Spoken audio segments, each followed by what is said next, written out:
On va y aller mollo. Donc, bon, tu me le diras quand c'est prêt. Ouais. C'est bon? Go. Fait que bonsoir, bienvenue à la séance du Conseil du 4 mars 2024. On va y aller avec l'adoption de l'ordre du jour tel que présenté, proposé par Yannick et appuyé par Daniel, merci. Adoption et signature du procès verbal proposé par Benoît.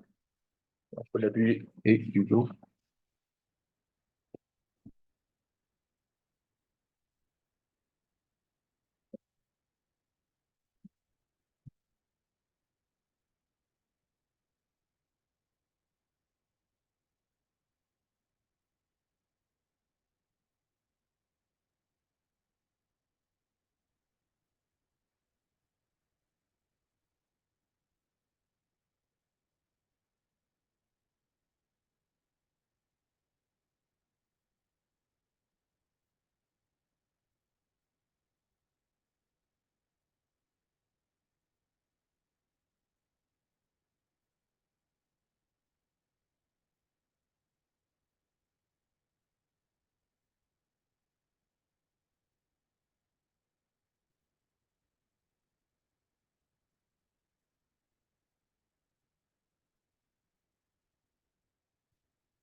Donc, présentation des comptes et adoption.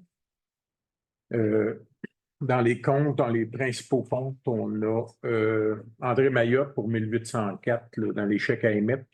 C'est la deuxième partie de 2 pour l'entretien de la patinoire. On a CRSBP pour 9185 et 24. C'est la cotisation annuelle pour la bibliothèque municipale. On a Englobe Corporation 2575 et 44 pour l'auscultation des chaussées qui a été faite. Par la suite, on a Machinerie lourde Saint-Raymond 14 128 et 70. C'est des réparations pour le souffleur. Il y a une partie, à peu près la moitié de ça, qui va être récupérée. C'est que le souffleur, quand il nous a été livré, les freins n'étaient pas bons dessus. Donc, il a fallu les faire remplacer en neuf. On a parlé au vendeur qui avait vendu le souffleur, puis il nous revient mercredi matin, puis ça devrait se régler là, pour celui qui va payer l'entièreté de la facture pour les freins là, qui montent à environ 6 000 $. De toute façon, on a Talbot équipement RG pour 2993 et 95. C'est des équipements de loisirs, entre autres les tripes pour glisser à la journée hivernale, puis autres équipements. Dans les prélèvements à émettre, on a Artefactuel. Dans le fond, c'est la facture de 4193 et 14 pour l'étude d'archéologie pour l'agrandissement du garage municipal. Donc, puis on conclut qu'on n'allait pas plus loin que ça là-dedans. M. Baudouin avait raison. C'est pas un site bien historique, puis c'est ça. Par la suite, on a Dessureau Saint-Arnaud, 12 480,88. C'est des factures pour l'enlèvement de la neige. Domaine de Joriane, 1191, c'est le subannuel des pompiers. Puis là-dessus, il y a une partie qui est prise dans le compte personnel, là, le club social des pompiers, là, qui a été repris là. Excel Pro, 68 067 et 5, c'est des factures pour les systèmes de communication. Là, ça reste à approuver. On va le passer d'un compte, mais on va envoyer le chèque quand tout sera finalisé au complet. C'est toute l'automatisation des systèmes de communication là, pour la centrale d'aqueduc, autant la filtration que le réservoir. Et des alarmes qui vont vers vers les travaux publics. Dans le reste plus bas, on a Robitaille Équipement qui est des couteaux. Ministre du Revenu du Québec, ben, dans le fond, c'est les DAS. Là. Après ça, Robitaille Équipement, c'est des couteaux là, pour les chasse-neige. Dans l'autre feuille, on a FNX Innov Incorporé 3391 pour l'agrandissement du garage, justement, les ingénieurs. Société de l'assurance automobile, 8895. C'est les immatriculations annuelles là, de tous les véhicules de la municipalité. On a Technique Consultant pour 3363,2. C'est dans le dossier du ministère de la Sécurité publique. Il va y en avoir beaucoup de ça durant les 2 prochaines années, 2, même 3 prochaines années, là, pour la stabilisation des berges. Ça va avec les subventions du ministère de la Sécurité publique. Donc, le reste, c'est les prélèvements automatiques qui passent pas mal à chaque mois. Ça fait le tour des comptes principaux. Là. Je prendrais quelqu'un pour proposer le paiement des comptes. Oui. Cool. Et appuyé par Daniel. Daniel, merci. Explication des délibérations. On a l'adoption du règlement 484, c'est pour la tarification des services municipaux. On est rendu à l'adoption. Il y avait eu les projets de règlement avant. Principalement, ça touche les barrages de castors, entre autres, et les arbres qui peuvent être nuisibles. Si un arbre risque de tomber et d'endommager les installations électriques ou bloquer une des artères de la municipalité, la municipalité, avec ce règlement-là, peut le faire abattre. Et si l'arbre est sur le terrain d'une telle personne, ils vont recevoir la facture pour. C'est sûr qu'on va tenter de le rejoindre, la personne avant, en autant que ça peut. Mais si on ne peut pas, on devra sécuriser les endroits. Pour les barrages de castors, c'est à venir jusqu'à date, c'était toujours la municipalité qui s'organisait avec le trappage des castors, la capture, localisation ou de tuer les castors tout simplement pour, après ça, aller enlever des barrages de castors. Ça coûte de plus en plus cher à entretenir ça pour la municipalité. C'est plusieurs milliers de dollars par année.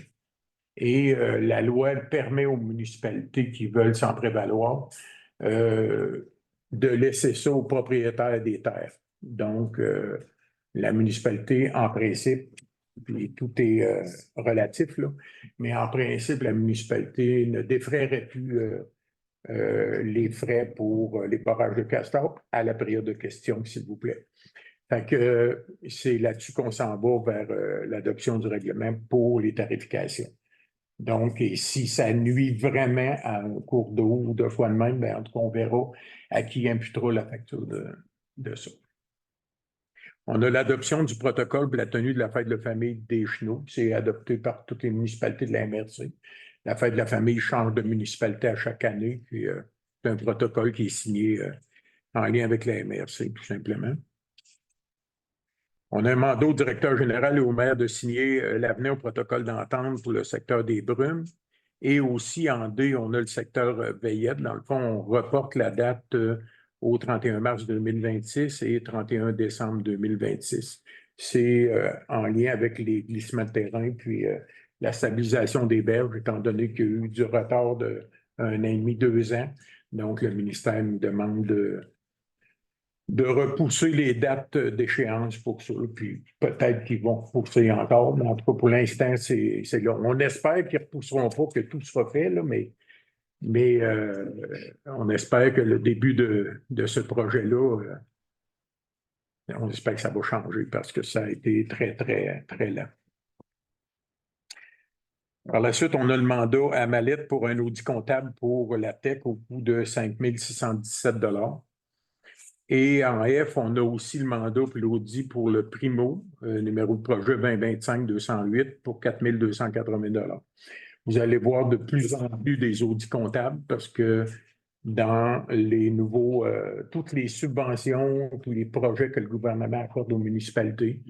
Un coup que le projet est fait, ben, ils demandent des audits comptables à chaque des milliers de dollars en plus. Avant, on lui donnait un rapport complet. Maintenant, c'est plus assez. Fait que c'est des audits comptables à chaque fois donc, qu'on doit verser. Par la suite, on a l'octroi d'un mandat technique consultant pour la réalisation de devis pour appel d'offres professionnels dans le cadre du projet 21-22-14, secteur Rivière-Aveillette. C'est aussi en lien avec les stabilisations. On commence à préparer les devis. Il faut qu'ils fassent la stabilisation sur la Rivière-Vatican en premier. Mais pour prendre l'avance, on va commencer à préparer les devis pour la Rivière-Aveillette, partir de l'embouchure de la Rivière-Vatican, aller jusqu'à quelque part dans le bout du tremplin. Là. Par la suite, on a demandé au directeur général de procéder à différents appels d'offres pour le marquage de la chaussée, balai mécanique, niveleuse, tonte des abords de route. C'est tout ce qui se fait au printemps à l'été. Donc, on va en appel d'offres pour ça. Préparer les appels d'offres, c'est-à-dire. On a l'adoption du rapport du service de sécurité incendie 2023. Donc, le mois passé, on vous a présenté le rapport des interventions qu'il y a eu dans Sainte-Geneviève-de-Vatican.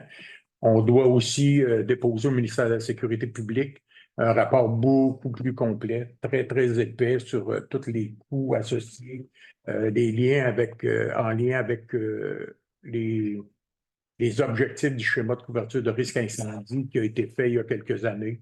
Où est-ce qu'on est rendu là-dedans, puis où est-ce qu'on va aller pour le renouvellement du schéma. On doit déposer ça à la MRC. Une demande d'aide financière au ministère de la Sécurité publique à la formation de 3 pompiers. C'est une formation à leurs frais. C'est 2 cadets pompiers qu'on a. Félix Despins et Priscille Brouillette, qui sont 2 cadets qui commencent à regarder comment ça fonctionne le service d'incendie. Par contre, nous, le Conseil, on n'est pas prêt à défrayer cette formation-là. Eux veulent la suivre absolument. Ils peuvent la suivre. Par contre, pour pouvoir avoir une subvention pour la suivre, ben, ils doivent avoir une résolution de la municipalité. Donc, l'entente qu'on a avec ces gens-là. Puis, il y a aussi Lazaro qui suit un cours de pompier 2. Pompier 2, on n'a pas besoin d'une formation pompier 2 dans une municipalité d'en bas de 5 000. Mais lui, pour sa culture personnelle, veut le suivre. Donc, on n'a pas de problème à faire une résolution pour les appuyer là-dedans. Si on fait une résolution, il y a beaucoup de chances qu'ils soient subventionnés quand même par le ministère. S'ils sont subventionnés, tant mieux. Par contre, s'ils ne sont pas subventionnés, ben, ils ont signé un document qui vont devoir défrayer les frais eux autres mêmes. Fait que, on n'a pas de problème à pouvoir les appuyer s'ils peuvent avoir une subvention. Par la suite, on a une félicitation aux pompiers parce qu'il y a plusieurs pompiers qui ont eu 20 ans de service là, dernièrement et 30 ans de service. Donc, une résolution de félicitations aux pompiers pour Jacques Brouillette, qui est directeur, et Christian Lahaye, ils viennent d'atteindre 20 ans de service au service d'incendie, et Guy Baribeau, Jean Brouillette et Stéphane Brouillette pour 30 années de service au service des incendies. Donc, on va leur faire une mention de félicitations. On a une démission du pompier Simon Mascotte. C'est bien sûr que quand on s'embauche dans le service d'incendie, il faut aussi participer aux événements, participer aux pratiques pour se tenir à jour. Puis, M. Mascotte était absent à 90% du temps, ni aux pratiques, ni on lui a demandé s'il voulait continuer ou quoi. Par contre, il fallait qu'il participe. Puis, la réponse a été qu'il n'y avait pas de temps pour ça. Donc, on va accepter la démission de M. Mascotte. Modification au contrat de la directrice adjointe. La directrice adjointe et comptabilité, ça fait 1 an maintenant qu'elle est parmi nous. Quand on l'a rencontrée au début, on s'était accordé sur un niveau salarial. Après 1 an, on devait réévaluer ça. Il y avait une petite réévaluation à faire. Elle fait le travail excessivement bien. C'est les commentaires que moi, je vois aussi ici en étant ici, puis que François, à direction générale, donc, je pense qu'elle mérite la bonification là, qu'elle pouvait avoir après un an de service. Mise à niveau du soufflage chez Machinerie lourde Saint-Raymond, ben, ça va avec la facture qu'on a vue tantôt. Dans le fond, le temps qui était là pour les freins, bon, on a fait refaire différentes affaires pour leur mettre complètement aux normes.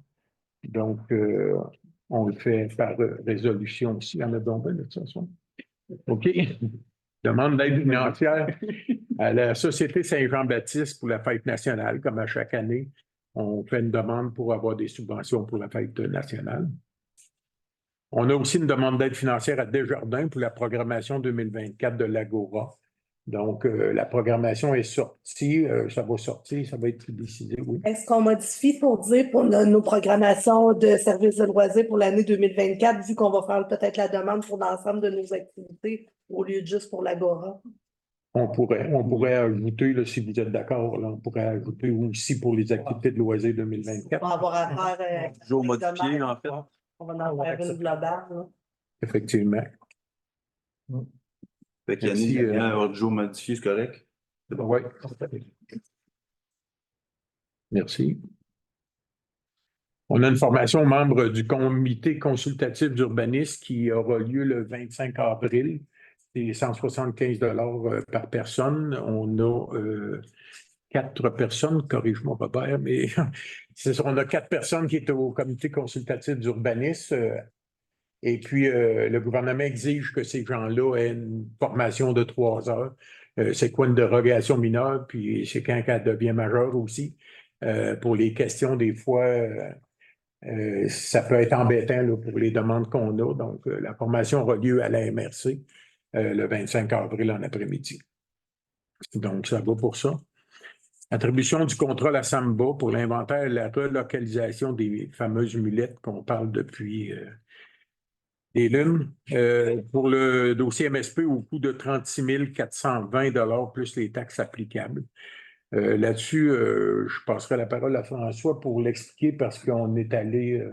François était très prudent là-dedans, puis heureusement, oui. En fait, ce qu'il faut comprendre, c'est qu'en gestion contractuelle, on a un seuil maximal qu'une municipalité ne peut pas dépasser qui est à 133 000 pour donner un contrat de gré à gré.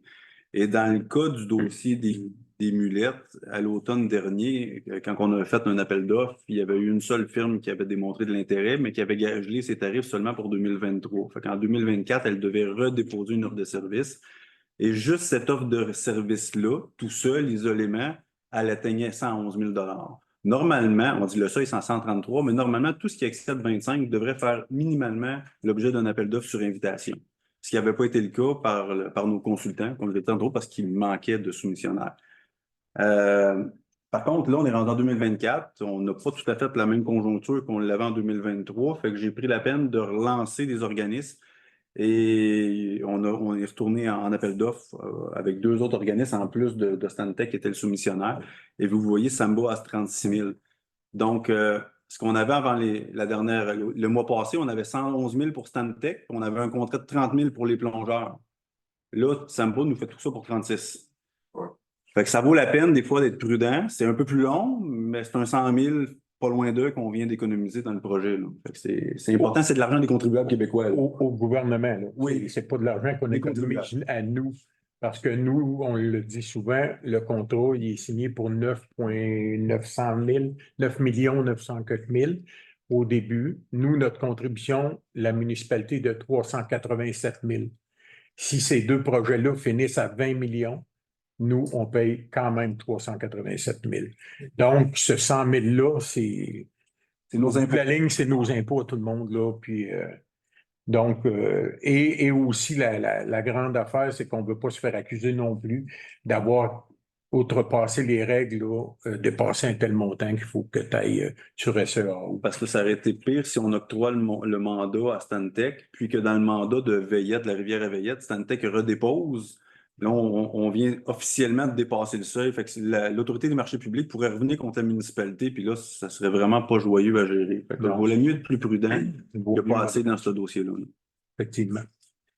Par la suite, on a l'avenir au contrat de Tetra Tech au coût de 3 000, puis les taxes applicables pour la stabilisation, puis les modifications environnementales qui vont avec le dossier.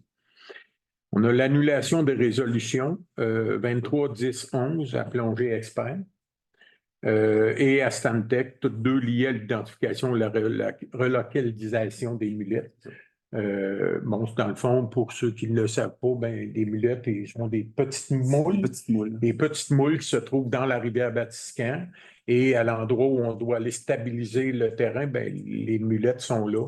Puis pour les déplacer, ben, ça prend une telle température de l'eau, ça prend une période bien définie qui n'a pas pu être réalisée l'été passé. Donc, c'est à recommencer. Là, cette espèce-là, au Olivard, quelque chose, est en voie d'extinction.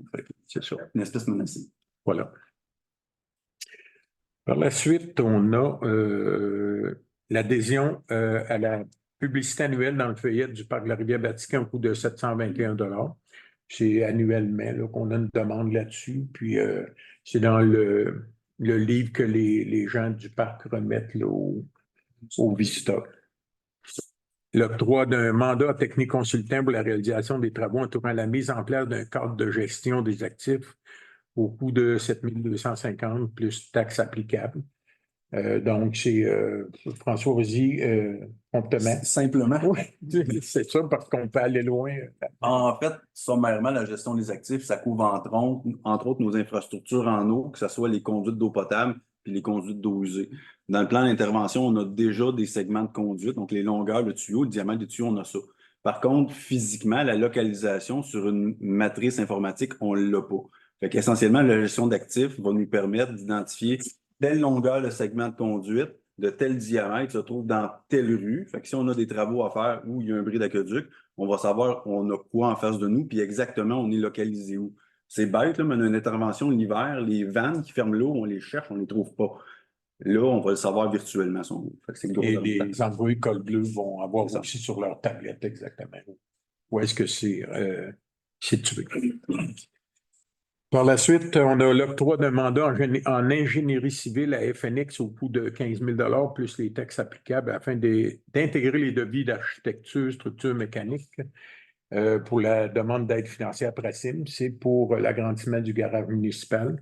Aussi, il faut se rappeler que l'agrandissement du garage municipal est subventionné à 78 subventionné par le gouvernement. Donc, on va avoir 22 là, à payer là, pour l'agrandissement du garage. Et le dernier est un cas du CCU, le Comité consultatif d'urbanisme, pour un dossier de Dessureau-Saint-Arnaud.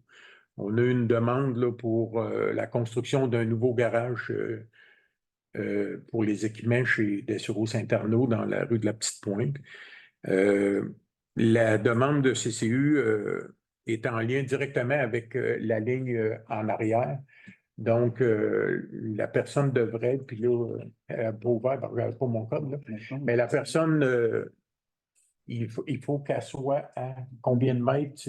On va juste le mettre. Ah, tu l'as-tu, Yannick? 3,15. Il va être à 3,15, c'est bien ça. Au lieu de 6. C'est ça, 3,15 au lieu de 6. Exactement. Donc, la ligne arrière, merci. La ligne arrière, et à partir de la ligne en arrière, le début du bâtiment doit être à 6 mètres. Et il a fait une demande pour que ce soit à 3,15 mètres au lieu de 6 mètres. Le terrain en arrière de ça, ben, dans le fond, c'est agricole, là, il n'y a pas de construction là.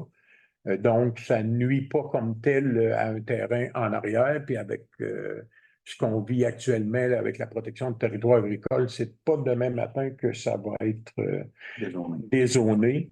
Donc, le comité consultatif s'est réuni et recommande d'accepter la demande. C'est pour la construction d'un nouveau garage de 70 pieds. Je suis encore d'un pied, moi, là, mais 70 pieds et par 70 pieds. Donc, il va détruire l'ancien garage qui est là, puis en reconstruire un neuf là, pour ses équipements. Donc, une recommandation d'acceptation au conseil. Là. Il n'y avait pas de gros problèmes avec ça. Fait que ça fait le tour des délibérations que vous l'expliquez.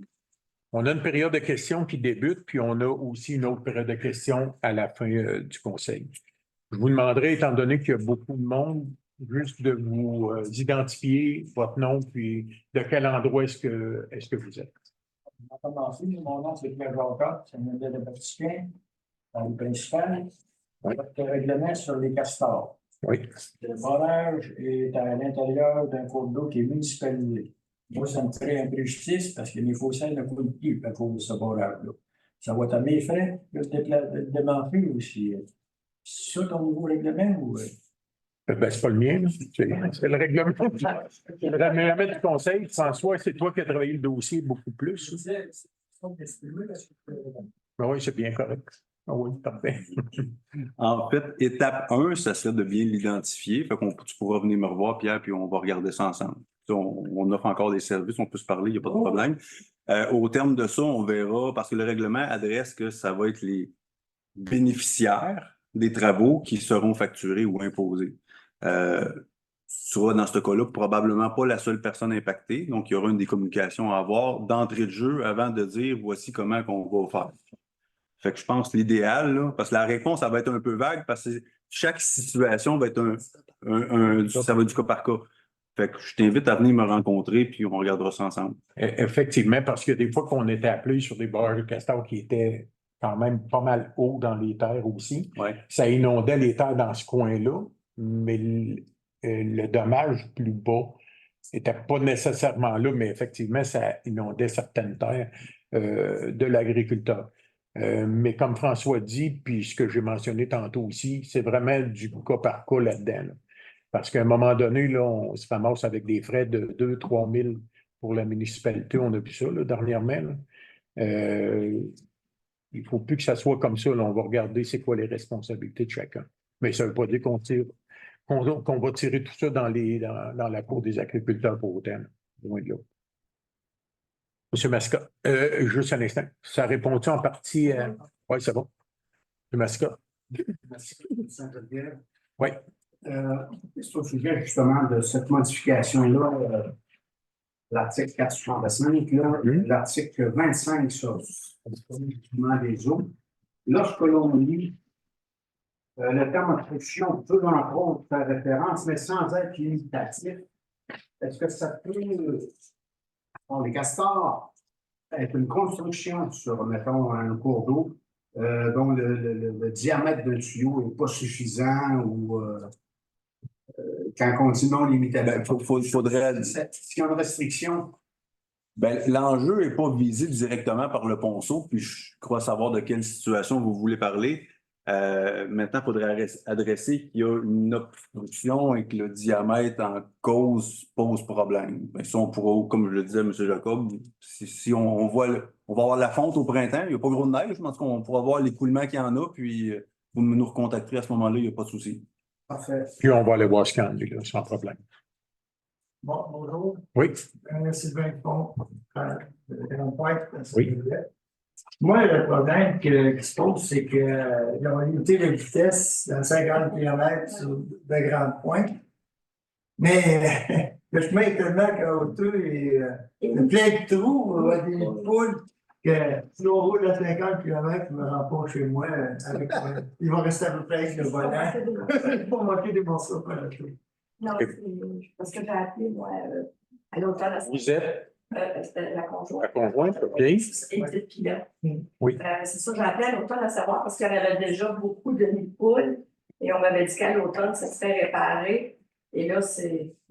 Bien, là, on est dans la période, effectivement, la pire. Oui, je comprends ça, mais c'est pas un patient maintenant de l'asphalte froide qui va régler le problème. Il faut commencer. On a fait une demande de subvention parce que souvent, ça fonctionne avec des subventions. Ces grands tronçons-là qu'on prend du début, aller jusqu'au bout, puis que là, c'est pas des patchs, comme vous dites. On a fait une demande pour refaire la petite pointe au complet et la grande pointe. On a été refusé parce qu'il n'y avait plus d'argent dans le programme. OK? On va se réessayer dans un autre programme. Ce qu'on voudrait le faire, c'est justement partir de l'asphalte neuve quand tu descends là, pour aller au camping, si on veut, là. Puis le refaire comme il faut, comme un peu on a fait dans la Pointe-Trudel, entre autres. On refait la Pointe-Trudel d'un bout à l'autre. Donc, c'est le type de projet qu'on voudrait faire. On comprend qu'à ce temps-ci, c'est la pire des périodes. Ça ne veut pas dire que ça va s'améliorer à 100% durant l'été. Je vous comprends là-dedans. Écoutez, oui, la limite de vitesse est à 50 dans ce point-là, c'est ça? Tu sais, mais c'est pas le fait d'en l'avoir baissé, c'est le fait que le chemin est tellement abîmé Oui, qu'on endommage nos véhicules. Tu sais. effectivement. On ne peut pas rouler 50, là, on va rouler 20, ça va être le maximum qu'on peut rouler. C'est, François va le prendre en note. On va reparler de tout ça au caucus, là, au conseil. On ne peut pas vous le garantir parce que le budget 2024 il est déjà fait. On ne peut pas sortir des 100 000 ou des 200 000 comme ça d'un chapeau, là. Par contre, on va rediscuter de tout ça parce qu'on attendait la réponse là, pour la subvention. Si on l'aurait eu, on aurait fait ça en 2024. Là, on ne l'a pas eu, mais il ne faut pas trop les chicaner parce qu'on a eu énormément de subventions dans un paquet de travaux. Donc, on va reparler aux députés là-dessus, voir s'il n'y aurait pas une autre enveloppe quelque part pour pouvoir le faire. Mais on ne peut pas vous garantir, loin de là qu'on va tout refaire ça cette année en 2024. Par contre, c'est sûr qu'on va en rediscuter. Monsieur, oui. Je ne sais pas si je suis Votre nom? Yves Maurice, Sainte-Geneviève de Maurice. Je vous connais, mais c'est juste pour les gens qui peuvent ne pas. C'est pas simple. Oui, je voulais être plus précis. Juste une question, je ne sais pas si on donne. Excel Pro 68 000. Est-ce que tu peux avoir des explications? Oui, ben en fait, c'est un contrat pour la mise à niveau de tout le volet automatisation avec les puits puis les réservoirs. Quelques-uns ont vécu l'incident en 2019 ou 2020 quand on a eu un bug informatique, le réservoir s'est vidé, on a manqué d'eau pendant presque 36 heures. On ne voulait plus revivre ces incidents-là qui ont été vraiment malheureux, d'autant plus que ça cause d'autres types de problèmes, on a brûlé une pompe, etc. Le fait est, c'est que les deux systèmes de communication, ils ne se parlaient pas. Fait qu'il y avait des entrants de données qui arrivaient, puis il n'y avait rien qui se mettait entre les deux. Le puits 3, qui est le puits principal, on n'était pas capable de le partir en mode manuel. Fait que si l'ordinateur lâche, on n'avait aucune possibilité de repartir pour que l'eau arrive. Le 60 000, en fait, c'est un devis de 55 000 plus les taxes qui étaient approuvés avant les fêtes par résolution. Ça vient pallier à ces problèmes-là. Fait qu'informatiquement parlant, toute planche, je peux partir mon puits 1, mon puits 3, mon puits 4 directement en mode manuel, puis à envoyer de l'eau en distribution. C'est vraiment très sophistiqué, c'est les systèmes qu'il y a là-bas. Puis maintenant, ben, c'est ça, ils ne se parlaient pas. Là, les systèmes se parlent aussi. Ils parlent directement au cellulaire des travaux publics, les alarmes et tout. C'est vraiment. Oui, non, ben, c'est correct. Absolument, c'est un bon montant. C'est correct de poser la question. Oui. Je reste au chemin de l'arrière. Oui. J'ai-tu bien compris au début là, que les arbres qui étaient sur un terrain privé et qui s'amusaient au fil électrique, la facture était peut-être envoyée au. Pas tout à fait. C'est pas tout à fait ça. En fait, les travaux publics ont déjà une liste de citoyens qui ont des branches ou des arbres qui sont potentiellement nuisibles. On va faire une tournée, on va adresser ça par courrier aux citoyens. Regardez, faites attention, il y a tel arbre. Maintenant, si vous le prenez en charge, vous engagez un émondeur, puis il n'y en a pas de souci, ou que Hydropass fait l'élagage, il n'y en a pas de problème. L'objectif, c'est pas d'envoyer une facture au citoyen. Par contre, si on a interpellé le citoyen et qu'il n'y a aucun travaux correctif qui se fait, et que là, l'arbre qu'on avait ciblé tombe sur la chaussée et que les employés sont tenus d'aller l'enlever pour permettre la circulation, là, à ce moment-là, il y aura une tarification. Bien, absolument que le propriétaire est avisé avant, quand on fait une tournée une fois par année, ou quand on a des gens qui nous disent, oups, parce qu'on ne peut pas toujours tout voir. Donc, quand il y a des gens qui nous disent, oups, il y a un arbre, puis on ne veut pas non plus que les gens aillent travailler dans un arbre au fil électrique qui se fasse électrocuter. Donc, c'est peut-être pas juste de dire, si tu parlais du monde là, qui appelle Hydro, ils vont le faire, là, parce que moi, j'ai eu ce problème-là. OK. Puis ça m'a rien coûté. Et ça a pris combien de temps, Hydro, juste par curiosité? Ça a été réalisé pour 3 semaines. Et allez vous donnerez vos contacts. Allez vous acheter un billet de loterie. Parce que généralement, c'est beaucoup plus long quand on leur parle, puis on a une municipalité, puis on leur demande. Juste pour vous dire, les arbres qui sont au presbytère, Entre autres, là, les arbres, nous, on a fait 2 demandes à Hydro-Québec parce que quand ils vendent fort de même, il y a des branches au-dessus de ça qui cassent, tombent sur les fils, puis ça fait un choc. Mais ils demandent dans les photos, puis c'est eux autres qui jugent les priorités. Oui, non, c'est ça. Ça y va aussi avec. Oui, c'est ce qu'on avait envoyé aussi des photos. Ça fait 2 ans.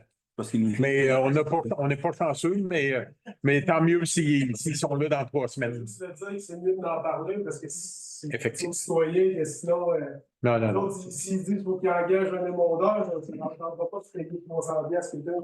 Si ça fait une grosse, c'est d'autres qui vont gérer. Merci. On comprend ça.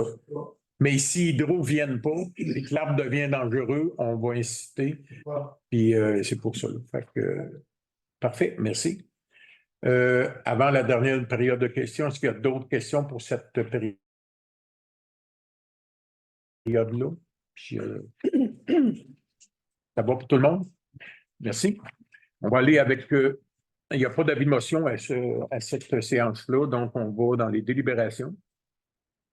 Ça va être long un petit peu, mais c'est le protocole. Donc, l'adoption du règlement 484-05-02-24, tarification des services municipaux modifiant le numéro 465, proposé par Benoît et appuyé par Daniel. Merci. Adoption du protocole pour la tenue de la fête de la famille Deschenaux. Marie. Yannick. Mandat au directeur général et au maire de signer l'avenant au protocole d'entente CPS 21-22-13, secteur Brume, report de la date au 31 mars 2026. Daniel, appuyé par Yannick.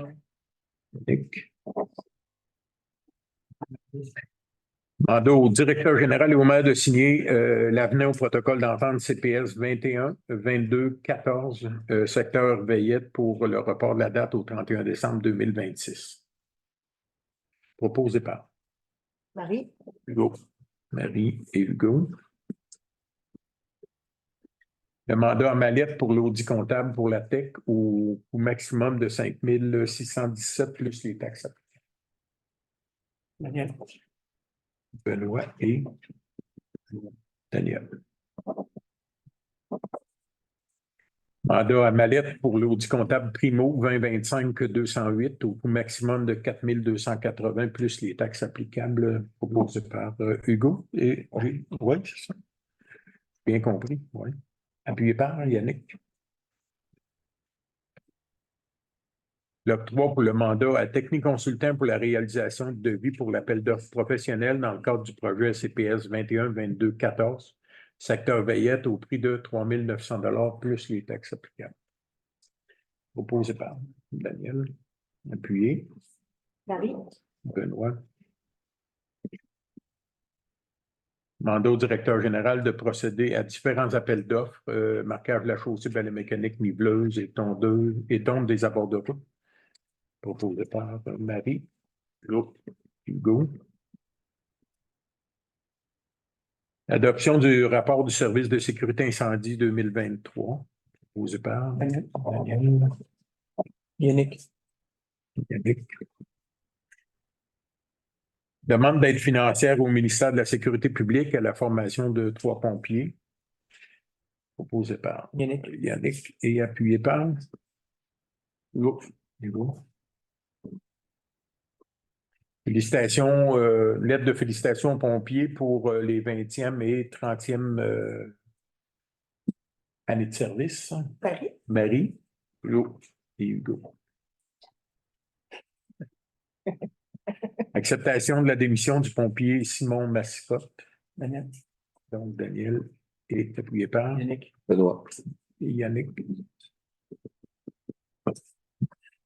Éducation au contrat de la directrice adjointe. Proposé par Marie et appuyé par Benoît.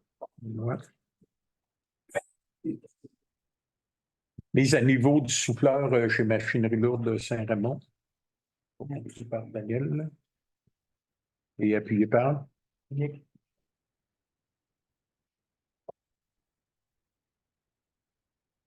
Demande d'aide financière à la Société Saint-Jean-Baptiste pour la fête nationale, proposée par Daniel et Hugo.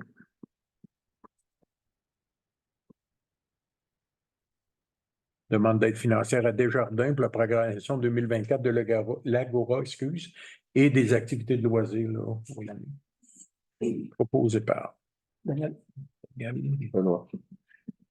Et Benoît. Formation pour les membres du CCU le 25 avril en PM. Proposé par Yannick. Et appuyé par Marie? Marie. Attribution du contrat à la SAMBA pour l'inventaire et la relocalisation de mulettes pour le ministère de la Sécurité publique au coût de 36 420 plus les taxes. Daniel, tu vas avoir un paquet de jetons. Tu as proposé à peu près tout. Il n'y a pas de jetons. Donc, Yannick, oui. Des blagues.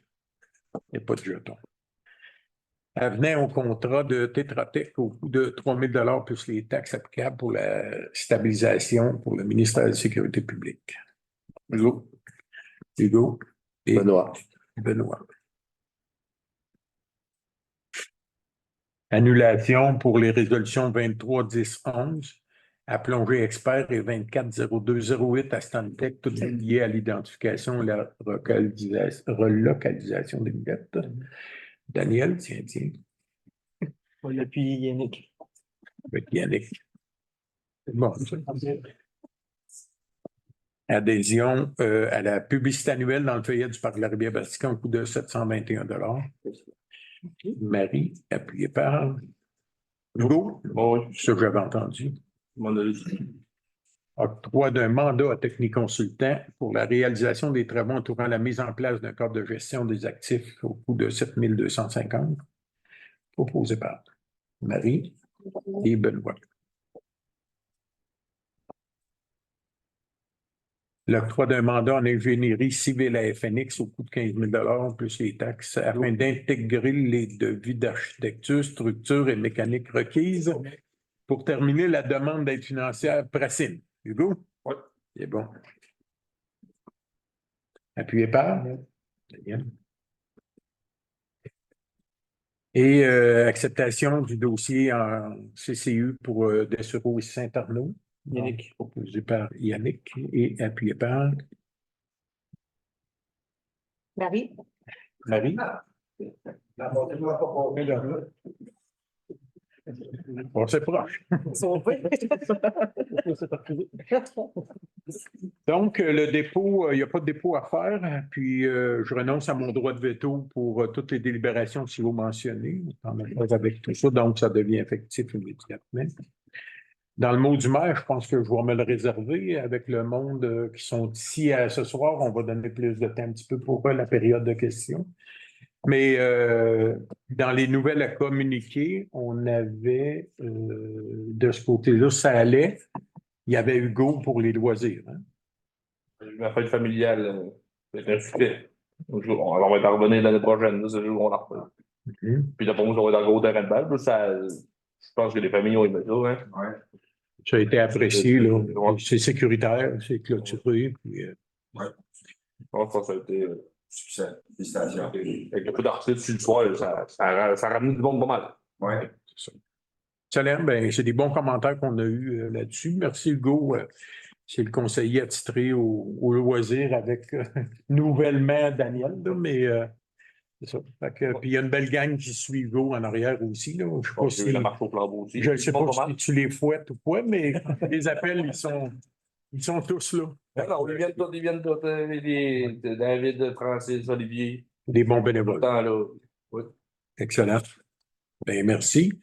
On est rendu à la dernière période de questions avant la fin de l'Assemblée. Donc, si vous avez des questions, juste comme tantôt, vous identifiez, puis allez-y avec vos questions. Voilà.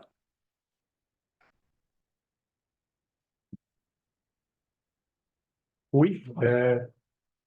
Alors, je pensais qu'il y avait quelqu'un qui avait la main levée. Monsieur Baudouin, vous avez quoi pour nous, vous? Vous savez, nous autres, les historiens, comment on aime ça des papiers.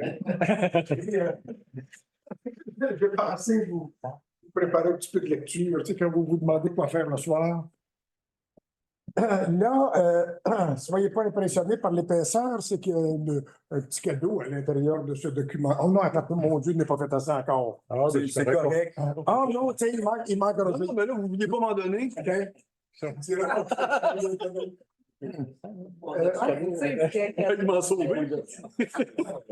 En fait, vous soupçonnez bien sûr que c'est pour parler des éoliennes. Hein?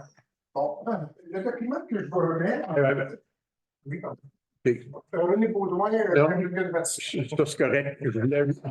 Je voulais juste préciser que c'est une période de questions et non de commentaires. Vous posez une question, on va vous répondre du mieux qu'on peut, mais ce n'est pas des périodes de commentaires. Dans tous les conseils municipaux, c'est comme ça. Mais allez-y avec vos questions, puis on peut débattre. On peut en débattre, là, il n'y a pas de problème. Mais c'est dans tous les conseils municipaux, c'est comme ça. C'est des périodes de questions. J'écoute votre question. Il y a toujours moyen de virer un commentaire en une question. Oui, c'est ça, exactement. Est-ce que vous avez lu la première page? Le premier document que vous nous aviez remis, le dernier coup? Celui-ci. Celui-ci. Mais on ne peut pas l'avoir lu parce que. Il comporte 12 documents. Et là-dedans, donc, mon préambule à ma question, c'est que il y a une centaine d'organisations au Québec qui réclament du gouvernement un BAP générique, plutôt que d'avoir des BAP pour chacun des projets d'éoliennes et que ce soit fait en silo, que ce soit fait à la pièce. Eh bien, cette centaine d'organisations-là, depuis un an, réclament qu'il puisse y avoir ça. Il y a le Terme de l'Alberta qui met le pied sur le frein pour ce qui est de ces questions-là également. Et on connaît la position de l'UPA. Alors, ma question, c'est est-ce que la municipalité aurait envie d'emboîter ce pas de la demande de BAP générique et de faire en sorte que tout ce projet-là soit mis sur pause le temps que le gouvernement, que le BAP puisse faire un BAP générique et qu'on soit en mesure de pouvoir mettre à jour les différentes études qui sont faites, qui sont souvent parfois des vieilles études qui ne tiennent pas compte de la réalité actuelle des éoliennes au Québec, et donc de pouvoir mettre une pause là-dessus. Alors, l'ensemble des documents que vous avez permet de documenter, donc vous pouvez lire ça le soir avant de coucher, pour être capable de voir ça. Alors, ça, ce serait ma première question, M. le maire. On va essayer de le lire sans trop être proche du dodo pour pouvoir en prendre connaissance comme il faut. Écoutez, au départ, peut-être que ça va répondre à certaines interrogations, peut-être pas, mais on l'espère. Bon, il y a eu différentes réunions, plusieurs réunions dans d'autres municipalités. Autant TES Canada a fait des rencontres. Et j'ai reçu cet après-midi, à la fin de l'après-midi, un communiqué qui est envoyé à la MRC. Et TES Canada va faire des rencontres pour que les gens puissent leur poser des questions directement. C'était ce qui avait été demandé dans certaines réunions.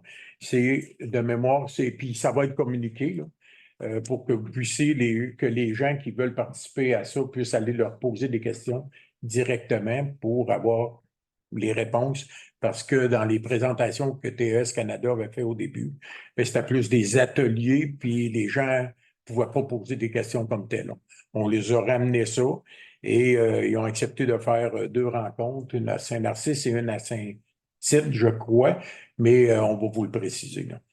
Ça vient d'arriver après-midi. Le conseil municipal, on est allé à plusieurs rencontres, là, différentes personnes, des fois on ne pouvait pas tous, mais il y en a qui étaient présents là, à la grande majorité des rencontres. On est en train de se faire une tête là-dessus. C'est sûr qu'on ne représente pas juste les gens qui n'en veulent pas ou qui voudraient en avoir, puis qui voudraient peut-être les avoir dans le secteur boisé, non en terre agricole, un peu comme l'avis de l'UPA et tout. Nous, la municipalité, là, en tout cas, je parle pour le conseil municipal ici, là, on oublie l'argent que ça peut amener à la municipalité. Oui, s'il y a des éoliennes, ça peut amener 25 000 $ par éolienne au conseil municipal. Puis bon, au moment où on en est là, on ne doit pas regarder cette cette chose-là. Il faut regarder vraiment les deux côtés de la médaille.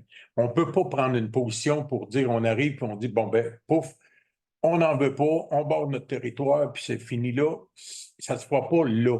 On n'est pas rendu là encore. Okay? On verra où on se rendra. On prend les informations des deux côtés au complet pour voir c'est où. On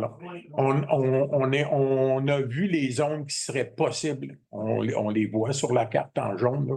Les zones qui seraient possibles dans le bout de l'autoroute, dans la route de la baie. Est-ce qu'on en veut, est-ce qu'on n'en veut pas? On ne se positionnera pas là-dessus actuellement. On va lire votre document là-dessus. Il y a encore d'autres réunions à venir là-dessus. Puis, semble-t-il, entre parenthèses, qu'au début de mai, on devrait savoir les gens qui ont accepté de signer un document, la municipalité, et dans quel territoire ça se positionnerait, et qu'est-ce que ça viendra faire comme entrave là, de pollution visuelle ou de tout ça. Puis ne soyez pas inquiets, le conseil municipal, on va se positionner quand on aura tous les éléments en main. Mais puis on ne veut pas que non plus, on n'est pas non plus, on est à la même place que plusieurs personnes.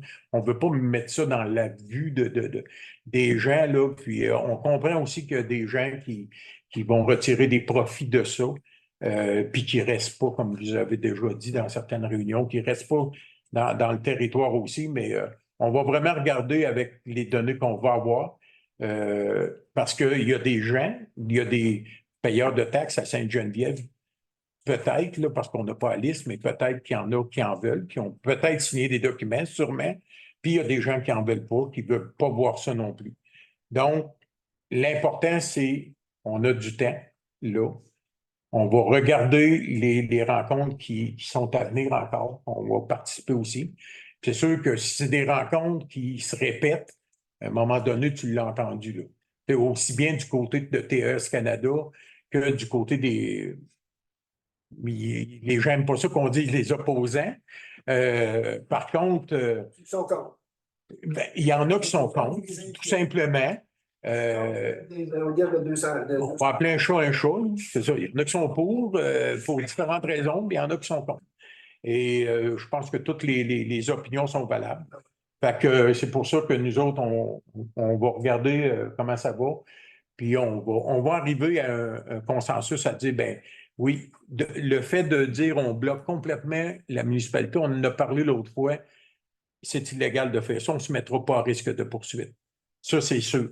Par contre, il y a sûrement des endroits, si on n'est pas obligé, mais s'il y a des éoliennes à y avoir, il y a sûrement des endroits où ça nuit à personne comme tel. Ce qui est légal, c'est de reporter les décisions qui sont à prendre. Oui, c'est ça. Dans ce cas-là, de demander un map générique au gouvernement, eh bien, vous n'avez pas dit, nous interdisons les éoliennes. Vous dites à ce moment-là, on va reporter à plus tard la décision, ça sera dans 2 ans, ça sera dans 2 ans. Et si le gouvernement veut vraiment que ça se fasse plus rapidement, il va s'organiser pour que ça se fasse plus rapidement. Mais il y a des tas d'études qui actuellement sont utilisées par TES qui ne sont absolument pas à jour. Et ça va être des bonnes questions à poser à TES Canada à la fin du mois de mars. Ouais.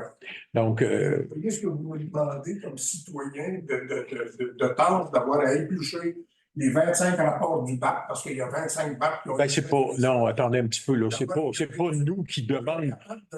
C'est ça. Oui, en acceptant le rythme que propose TES, TES, il veut aller à cette vitesse-là. Oh. Et là, les municipalités sont toutes en train de dire à TES, surtout c'est vrai qu'on va suivre ta vitesse, alors qu'il faut pouvoir freiner TES pour se donner le temps. Si vous avez bien écouté ce qu'on a dit, on n'est pas au moment de dire à TES Canada, oui, ce qu'on a dit, on a regardé, on va aux réunions, on va se positionner, rendu là, quand on aura toutes les informations qu'on a besoin. C'est ce que le conseil a dit là-dedans. Puis je le redis, s'il y a des gens qui en veulent des éoliennes, puis qui ont signé là, puis qui payent des taxes à Sainte-Geneviève, il faut prendre le temps aussi de les écouter. Donc, il faut écouter ces gens-là comme il faut écouter aussi les gens qui n'en veulent pas. Puis le mandat du conseil, ça va être de voir à trouver le moins pire des deux. Donc, c'est certain que soyez sûrs et certains qu'on n'arrivera pas avec une décision. Actuellement, là, on va regarder le document que vous nous avez emmené, on va regarder ce qui en ressort de ça, mais on ne prendra pas de décision, dire ce soir ou le mois prochain, parce que le mois prochain est en avril. Ça serait peut-être plus mai quand on aura les données vraiment de ce que ça donne, parce que des fois, ça peut faire une chicane incroyable parmi les citoyens d'une municipalité.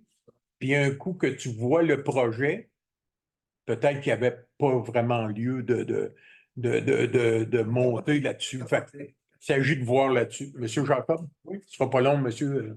Mon nom, c'est Pierre Jacob. Moi, c'est au sujet des éoliennes. Je demande à la municipalité, si jamais le projet se réalise en entier, que toutes les redevances qui proviennent de ces éoliennes soient versées à la dette. Êtes-vous prêt à passer une résolution irrévocable pour que toutes les redevances soient versées entièrement à la dette de la municipalité? Fait que quand je verrai des élites, vous direz qu'elle travaille pour moi. Ah ben, c'est une suggestion. Ben, pas ce soir, là. Premièrement, on ne sait pas, mais c'est une suggestion.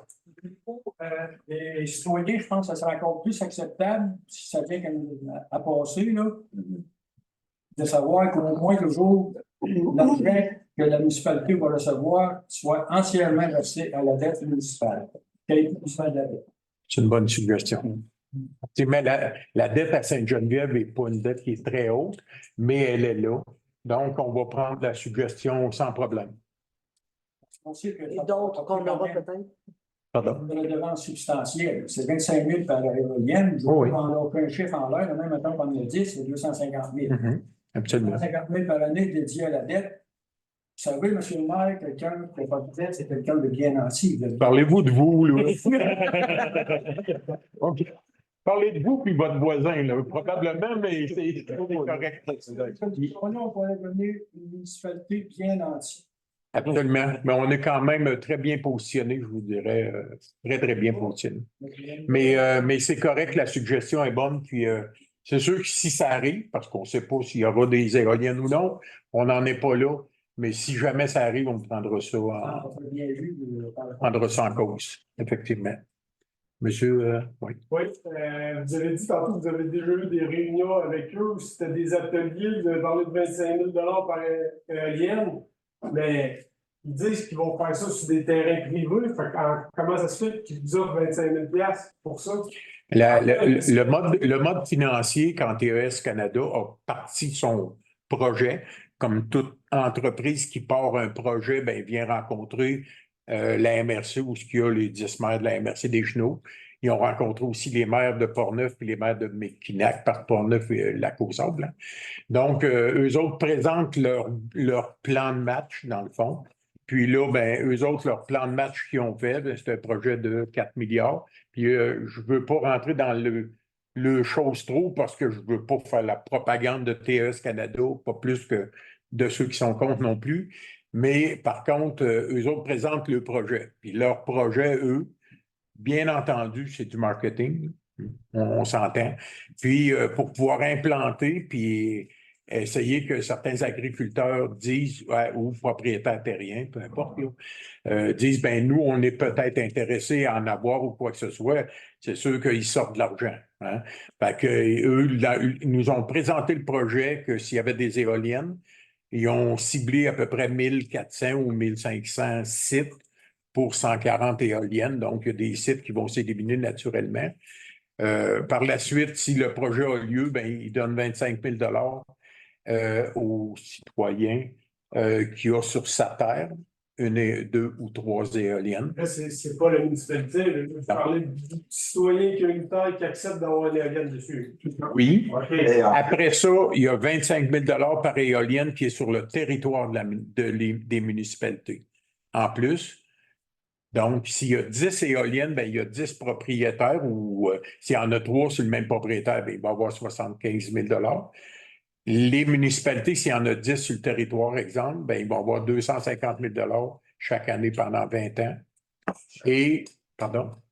Oui, pendant 20 ans. Et ils donnent aussi 25 000 ils font un groupe pour les gens qui voient les éoliennes, qui ont un impact, juste fini, mais ils ne donnent pas directement, c'est qu'ils font le regroupement de tout le monde. S'il y a 140 éoliennes, il y a 500 personnes qui voient les éoliennes ou de quoi de même, qui ont un impact. Là, en tout cas. De toute façon, je ne ferai pas la... Non, absolument pas. Dans le contrat de test, c'est écrit là-dedans que c'est pour ceux qui sont situés à l'intérieur d'1 kilomètre. Ouais, plus 500 mètres. Alors, comme, Vous avez probablement raison. Moi, je n'ai pas vu le contrat. comme les éoliennes, c'est plus d'1 kilomètre, c'est-à-dire c'est à 1 kilomètre.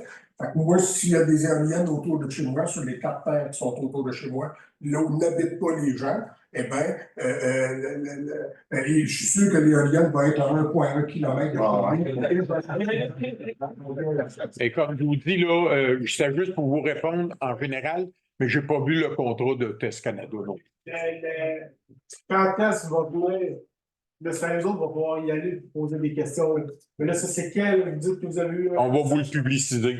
Ça va être publicisé dans le. On va le publier sur le site Facebook. Facebook, la municipalité. Et puis, ben, ça arrive en même temps, puis il y a toujours un journal local qui sort juste un petit peu avant le 26-27.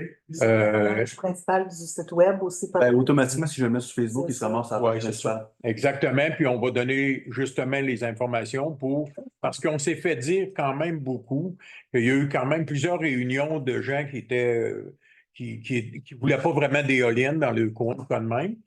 Bon, mais il n'y a pas eu tant de réunions de TS Canada aussi, et il y a des gens qui se sont adressés au conseil en disant oui, mais là, on a un côté, les gens nous parlent d'un côté de la médaille, on voudrait avoir l'autre côté et avoir la chance de poser des questions. C'est pour ça qu'à la MRC, on a, quand TS Canada nous ont rencontrés, on leur a mentionné très fermement de dire que c'est pas nous qui allons faire leur promotion. Et puis, s'ils ont des choses à dire, puis que les gens, l'important, c'est que les gens veulent poser des questions. Puis, il faut qu'ils fassent des réunions pour ça, puis c'est ce qu'ils vont faire. Là, j'ai compris là, un peu tout ça, là, mais je comprends quand même pas pourquoi il offre à la municipalité 25 000 $. Je sais pas, je ne veux pas parler d'histoire, mais l'offrir à quelqu'un c'est parce qu'il met sur son terrain privé, c'est une affaire. De dire qu'on va donner de l'argent à la municipalité, pas que c'est de vous acheter, mais je comprends pas. C'est sûr.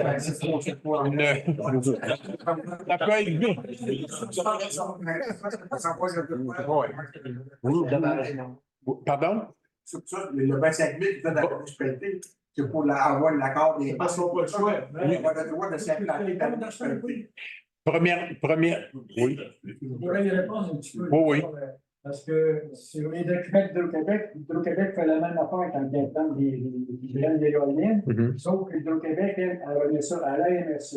Tandis que TS Canada dit non, nous autres, on va remettre ça directement à la municipalité, que les enfants soient encore plus proches du citoyen. C'est l'affaire.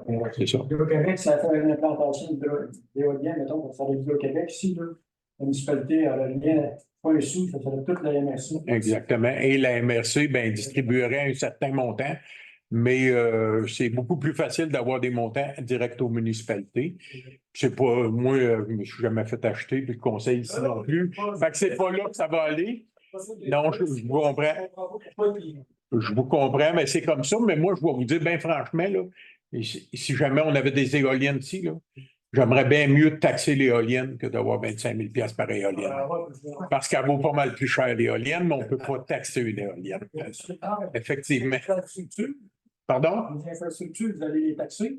Non. Monsieur le maire. Non. Monsieur le maire, vous allez taxer les infrastructures, les postes électriques, vont tout. Ah oui? Oui, monsieur le maire. On peut taxer les choses d'Hydro-Québec aussi? Ah, c'est ça. Ah, Hydro, on ne peut pas. C'est privé, ça. Non. Le Canada, c'est privé. Oui, mais. Mais ici, là, Oui. vous allez avoir 25 000. En plus, vous allez avoir taxé sur l'évaluation municipale. Non. Oui. OK, on s'en parlera. On a eu les renseignements bien clairs là-dessus. Puis, tu ne peux pas taxer une éolienne.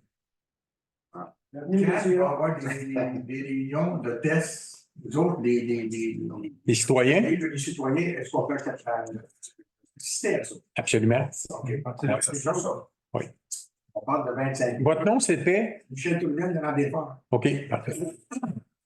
Et puis, ici, sur ce côté-ci de la rive nord, ils donnent 25 000. Mais sur la rive sud, Bécapo, tout ça, les autres, ils donnent 40 000. Ouais. Il faudrait savoir un jour, peut-être. Bizarre, hein? Ouais, c'est ça. C'est sûr. Mais on n'ira pas lui demander 40 000 parce qu'ils vont dire qu'on va lui donner le permis plus facilement. Fait que, La question, pourquoi il y a une différence de ouais. 5 alors c'est Mais ça va être la bonne place pour poser ces questions. Puis on va y être, soyez-en sûrs. Pour le complément, là. Juste, C'est en zone 3. là. Pierre, Pierre? Monsieur Jacob? M. Jacob? Oui. Période de questions. Merci. C'est le maire. Oui. OK. Moi, la question que je voudrais poser, c'est avez-vous envisagé en tant que conseil municipal aller faire une petite visite voir des éoliennes de 200 mètres pour se faire une idée vraiment c'est quoi? Parce que là, on parle d'éoliennes de 100 mètres à Saint-Pierre-de-Sorel, tu sais, qu'est-ce qu'on voit là? Mais ça n'existe pas là, actuellement au Québec. Les Sisville, c'est son comment? Sont quelle hauteur à Plessis? 120 mètres, quelque chose comme ça. Ici, c'est 200 mètres. J'ai vu cette On parle de Plessis. 200 mètres d'envergure. On parle de 2000 tonnes de béton pour la base. Où qu'ils vont passer ça? Comment ils vont détruire les routes? C'est sûr qu'ils vont dire on va réparer. Il faut penser à tout ça. Il faut penser aussi que c'est sûr qu'il y a des gens qui ont des problèmes financiers, des producteurs ou qui aimeraient avoir le 25 000 par année. Mais quand Imposable. imposable, mais quand il y a une porcherie qui veut s'installer, il y a une discussion avec la municipalité. Et moi, je pense qu'il faut penser plus loin que le bout de notre nez dans ça. Je pense que vous avez une bonne attitude jusqu'ici. Absolument. Allez encore plus loin, de dire ça va être quoi les bruits vraiment, pas écouter tête, parce que c'est sûr que ça ne fait pas de train. Donc. Hein, c'est sûr. C'est sûr qu'il n'y a pas de. Il n'y a pas de problème au niveau environnemental, puis c'est beau. C'est ça. Tu sais, dans tous les projets d'éoliennes, un peu partout, puis je vous dirais là, que le projet d'éoliennes qu'on vit actuellement ici, ben, les gens s'expriment beaucoup plus que des projets de porcherie qu'on a déjà eus. Je vous le dis honnêtement, là, il y a eu des projets de porcherie déjà dans les années passées, là, puis il y avait moins de la population que pour les éoliennes. Donc, ça lance un certain cri d'alarme ou ce que ça... De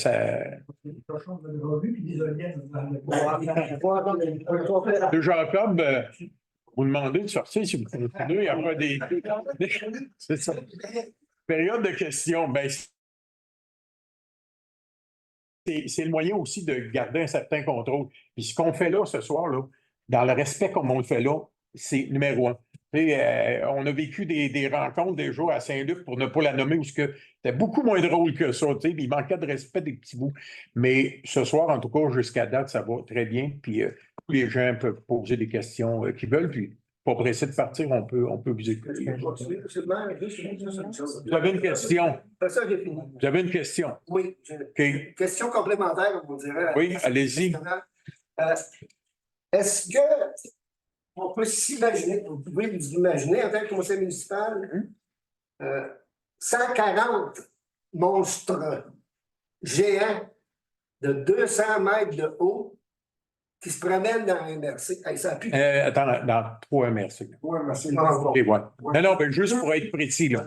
2 MRC plus une municipalité d'une 3e MRC. La Côte-Sable. Quand on dit 3 MRC. Non, mettons que... Donc, ça fait 72 dans chaque MRC, grosso modo. C'est impressionnant, là. Très impressionnant. Il faut faire attention à ce qu'on fait. On entend parfaitement ce que vous dites. C'est beau. Moi, pour l'habiter. Monsieur Maton, puis après ça, je vous reviens. Juste prendre votre soupe. Monsieur Maton?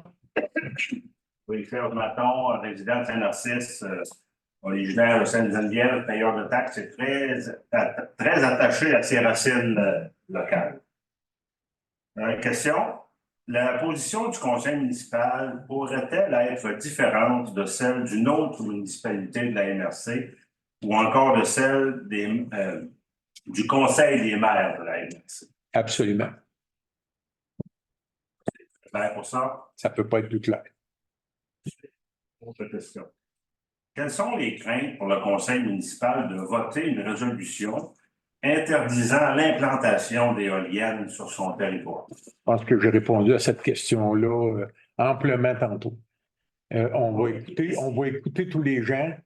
On l'a dit, je ne veux pas répéter. On sait actuellement, on ne sait pas qui, mais on sait qu'il y a des gens qui ont signé des contrats. On sait qu'il y a des gens qui voudraient en avoir pour X raisons, puis peut-être qu'ils sont dans un endroit complètement isolé où, bon, peu importe, on va prendre le temps d'analyser tout ça aussi, puis d'avoir les rapports. Les rapports de TES Canada qui nous ont dit qu'ils nous fourniraient, en avril, début mai, ils nous fourniraient pour voir à quoi ça ressemblerait les gens qui ont été approchés dans notre territoire. N'oubliez pas que pour faire une éolienne, il faut qu'une municipalité émette un permis. Oui. OK? Ça, c'est nous qui émettons le permis. Donc, on va regarder tout ça. Mais votre question, si je la comprends bien, c'est quoi la crainte d'avoir à dire, ben, on va bloquer tout ça? Je pense qu'on l'a dit, on va aux réunions, on prend nos informations, puis ce soir, c'est clair qu'on ne bloquera pas tout ça. Mais pour ces raisons-là, ça ne veut pas dire qu'on n'ira pas vers de quoi qui va ressembler à ça. Mais on va vous revenir là-dessus. Faites-nous confiance. Autre question.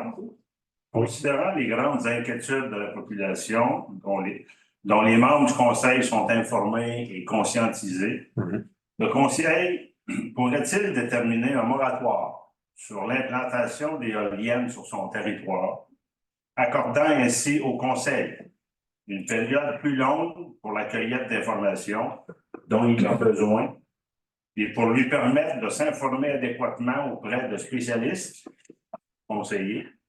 Je suis certain que personne sur la table et dans la salle ici qui sont des sommités dans la matière et auprès de la population. Absolument. Puis vous l'avez entendu dans les autres réunions. On va voir c'est quel secteur qui serait touché. On va le voir avril-mai. Et si jamais il y avait une intention du Conseil de dire, ben oui, on pourrait peut-être aller de l'avant là-dedans, ben il y aura des journées de signature pour ces zones-là particulièrement. Et s'il y a assez de signatures, ben, qui mènent à un référendum et tout. Mais il nous manque des données. Il nous manque des données actuellement. Les données qu'on va avoir, c'est dans les prochaines réunions qui s'en viennent aussi. Et aussi sur les données que TES va nous fournir aussi. Là. Donc, on va voir. On ne peut pas arriver puis on dit on met un moratoire. Il ne nous sert à rien le moratoire. C'est nous qui émettons les permis. Puis les permis, là, on n'a jamais eu de demande de permis encore, de rien de ça. Puis les demandes de permis, quand il arrive, il y a un délai pour émettre ça. Et s'il y avait un moratoire à mettre là-dessus, bien, ce serait à ce moment-là qu'on pourrait le mettre là. C'est juste de ne pas bousculer les choses. On va arriver au même point, au point qu'on aura arrivé avec la position qu'on aura à prendre s'il y a lieu. Mais de toute façon, il va falloir statuer. Parce qu'un coup que la MRC va avoir placé son fameux schéma, il retourne ça dans chaque municipalité. Et c'est dans chaque municipalité, tantôt, vous posiez la question, à savoir si nous, on aurait une objection à se positionner différemment de la MRC ou d'une autre municipalité, absolument pas. Là. Puis j'ai répondu sans même avoir parlé au conseil parce qu'on se connaît quand même pas mal. Je pense qu'on va y aller avec tous les renseignements qu'on aura eus, puis on ne regardera pas ce qu'une municipalité au côté a fait. Là. Malheureusement, nous, on va gérer notre territoire. Mais si une autre municipalité voisine dit qu'eux autres peuvent en mettre, ça peut affecter des gens de notre territoire parce qu'on ne peut pas aller gérer le territoire d'une autre municipalité, bien entendu. Alors, si j'ai bien compris, vous corrigerez si vous avez mal compris. Et je me suis peut-être mal expliqué, mais on va voir. Vous voulez bien faire un résumé pour m'assurer que j'ai compris ce qu'on dit. Ce que je comprends, c'est que oui, ce serait possible un moratoire. Ce n'est pas le bon moment présentement. Par contre, dans le futur, dans quelques semaines, mois, orienté par rapport à la poursuite des démarches. La cueillette d'informations. Il y aurait toujours possibilité, c'est une possibilité que le Conseil installe un moratoire temporaire sur le... On verra. Je ne vous dis pas qu'on va installer un moratoire, mais qu'il y ait une possibilité on va voir avec les informations qu'on va recevoir, voir si qu'est-ce qu'il y en a. Puis là, on pourra se reparler de tout ça. Ça vous convient? Donc, c'est une possibilité. On va voir. Madame, en arrière, vous aviez levé la main. Permettez, M. Ah, excusez, je vous reviens. Oui. Présentement, durant la période où vous recueillez des informations, allez-vous inviter l'UPA Mauricie à vous présenter des informations pertinentes qu'elle a recueillies? L'UPA Mauricie, on a reçu une communication, l'UPA Mauricie, la semaine dernière, de mémoire. Et puis, bon, ils ont envoyé à toutes les municipalités. Donc, ils ont marqué sur leur feuille là, le document qu'ils nous avaient envoyé, entre autres, qui s'opposait complètement à l'installation d'éoliennes sur des terres cultivables, entre autres. On a une réunion de la MRC la semaine prochaine. Puis, c'est sûr que quand on rencontre l'UPA Mauricie, on ne fera pas venir l'UPA Mauricie à chaque municipalité. On va le faire à même le conseil des maires, puis après, on va ramener ça dans chacun de nos conseils municipaux. Mais on refuse, à la MRC, on ne refuse pas de rencontrer les gens qui veulent s'adresser à nous. Puis, ce qu'on va demander, c'est justement plutôt que de le faire venir les gens qui, dans chacune des municipalités, on va le faire en gang, comme on dit, mais avec tous les maires de la MRC. Donc, c'est prévu que on va la MRC... on va demander à la MRC que s'il y a une réunion à y avoir, qu'elle ait lieu à la MRC. Pardon? Avec les élus aussi, ça sera bien aussi. Oui, oui. Non, mais elle peut avoir lieu au début d'une rencontre, juste avant une rencontre, un conseil de la MRC. Et là, on peut ajouter les élus de toutes les municipalités. Là. Effectivement. Là, fait que... des invités. Ben, on va le prendre.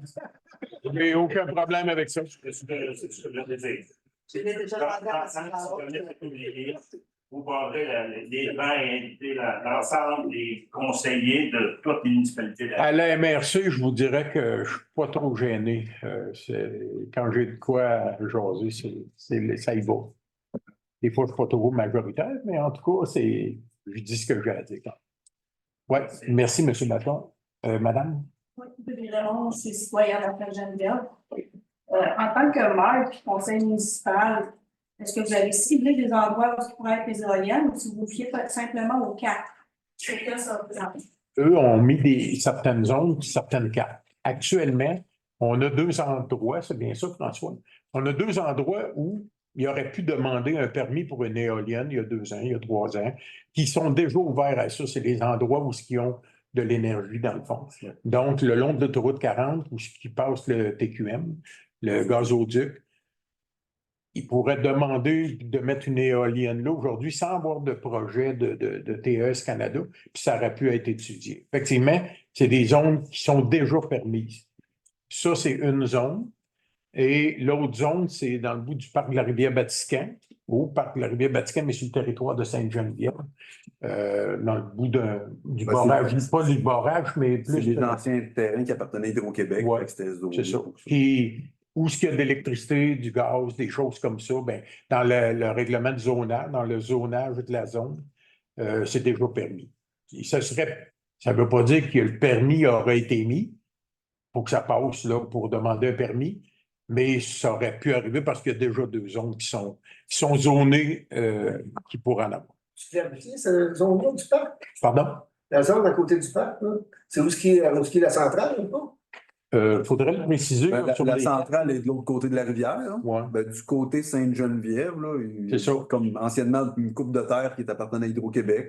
Je pense que c'est quand on descend la côte à droite, là, il y a de quoi de l'hydro qui est là. Oui, mais c'est pas transféré au parc, ça. Oui, là c'est transféré au parc. Oui, mais le zonage n'a pas changé, lui. Oui, mais le parc n'a pas de mots à dire là-dedans. C'est zoné. Non, mais on n'ira pas en mettre là.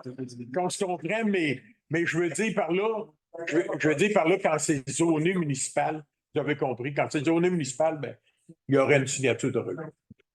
Oui.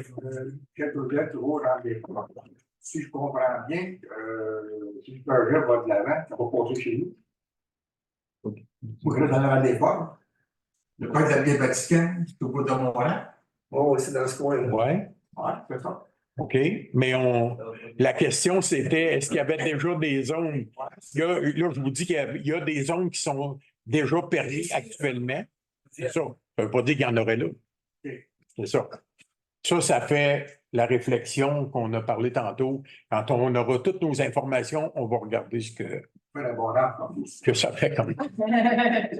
Oui, mais juste terminer avec madame, est-ce que ça répond à votre question? Ça répond à votre question, mais mettons quelqu'un qui avait signé, par contre, un contrat avec eux autres. Est-ce que les voisins vont être, les amis vont être demandés? Est-ce que le maire peut appuyer, mettons, les voisins qui en voudraient pas? Bien, dans ce cas-là, il y aurait une journée de signature de registre. Donc, dans la zone qui est touchée par ça, mais il y aura une journée de signature de registre pour les gens qui habitent dans cette zone-là. Puis là, ben, il y a une méthode de calcul pour mener jusqu'à un référendum. OK? Puis par la suite, ben là, le résultat du référendum, c'est ça. La journée de signature, à la fin de la journée de signature, la municipalité, le conseil, quand je dis la municipalité, c'est le conseil, pourrait tout simplement dire, regarde, on abandonne le projet, tout simplement, puis on ne va pas en référendum pour ça, avec les signatures qu'il y a eu. C'est dans le pouvoir d'une municipalité de faire ça. Comme elle peut dire, bon, on va aller en référendum, puis on va voir ce que ça va donner. Il y a des frais à faire des référendums, bien entendu. Fait qu'il s'agit de voir là, la journée de signature. Fait que c'est là que les voisins peuvent s'exprimer, effectivement. Mais on n'en est pas là actuellement. Je vais juste corriger peut-être. Juste un instant. Non, mais ce que vous venez de dire, vous avez dit habite la zone, c'est pas vrai. Non, ce sont les propriétaires de la zone. C'est ça. Alors, dans ma zone dans laquelle j'habite, nous sommes très peu de propriétaires résidents comparativement aux propriétaires non résidents, qui auront autant de droits de vote. Hein. Alors, si moi, les 3-4 maisons autour, on n'en veut pas d'éoliennes, mais que tous les propriétaires de terre autour qui n'habitent pas, ils vont tous voter en faveur de ça, donc on vient de se faire. Ça ne veut pas dire ça, ça veut pas dire qu'ils vont tous. On n'est pas. On est. Monsieur. Théoriquement, ça peut être ça.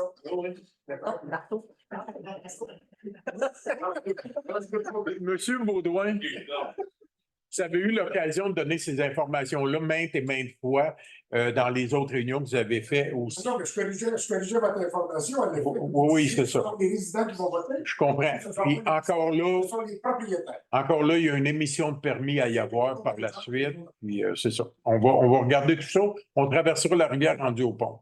Si le pont est encore là, on va le faire. Il y avait un monsieur en arrière en premier, puis je vous reviens, monsieur Baton. Moi, c'est un autre sujet complètement. Ah, ça fait ça, oui. Je vais le prendre. Oui, je vais le prendre, celui-là. Vous parliez des brumes, tantôt, je mets les brumes. Oui. Oui. Et je dis que les permis pour la construction ne seront pas émis en 2026. Je vous dirais 2026, puis si je veux vous encourager, mais peut-être plus 2027. Mais honnêtement, c'est le processus, comment ça fonctionne, c'est qu'un coup que les travaux de stabilisation vont être faits de l'autre côté de votre terrain, dans le fond, un coup que tout ça est stable, nous, après, il faut faire une demande au ministère de la Sécurité publique pour enlever la zone rouge de là. Okay? Parce que là, actuellement, la dernière fois, ils ont mis tout ça en zone rouge. Donc, impossible d'émettre des permis de construction. Donc, une fois que ça se soit fait, nous, il faut qu'on demande au ministère de la Sécurité publique de nous remettre ça en zone correcte pour qu'on puisse émettre des permis de construction sur les terrains là, qui vont avoir le droit. Mais ils nous ont bien avertis au début du projet. Ça ne se fait pas le lendemain. C'est un bon 2 à 3 ans avant de rechanger les zones pour les remettre. Et notre crainte est qu'ils vont vouloir travailler sur les 2 dossiers en même temps. C'est-à-dire toute la rivière à Veillette aussi. Donc, c'est sûr qu'on fait des pressions auprès des ministres parce qu'actuellement, on n'a plus de terrain à vendre parce qu'on est bloqué partout par les glissements de terrain. Si on installe des éoliennes, ça tient-tu? On n'a pas le droit d'en mettre ces zones-là.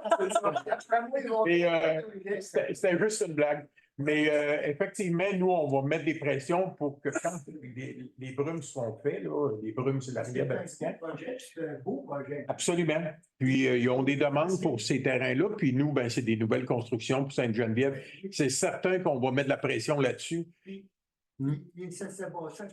C'est sûr, mais je ne voudrais pas que vous vous endormiez ce soir en vous disant, ben, en 2025, là, on peut construire là.